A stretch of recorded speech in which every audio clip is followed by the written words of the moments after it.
Rusiyada yeni doğulan uşaqlar üçün vətəndaşlığın təsdiqi prosedurunun sadələşdirilməsi təklif olunubdur. Təşəbbüsə əsasən bu prosesin valideynlərin daxili işlər orqanlarına müraciəti olmadan avtomatik qaydada həyata keçirilməsi nəzərdə tutulur.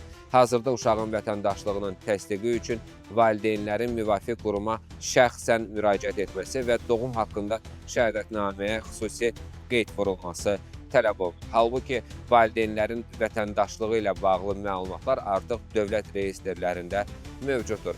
Bununla belə proses hələ də müraciət əsasında həyata keçirilir və bəzi hallarda hər iki valideynin iştirakı, eləcə də əlavə sənədlər tələb olunur.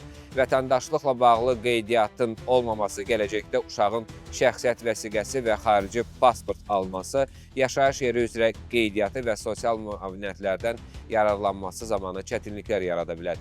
Təklifə əsasən uşağın doğumu qeydə alınan andan məlumatların avtomatik şəkildə qeydiyyat orqanlarından daxili işlər sisteminə ötürülməsi və valideynlərdən biri və ya hər ikisi Rusiya vətəndaşı olduqda uşağa avtomatik olaraq vətəndaşlıq statusunun verilməsi nəzərdə tutulur. Gözlənilir ki, bu dəyişikliklər ailələr üçün inzibati maneələri azaldacaq, əlavə müraciət ehtiyacını aradan qaldıracaq, növbələri minimuma endirəcək və mümkün korrupsiya risklərini aşağı salacaq.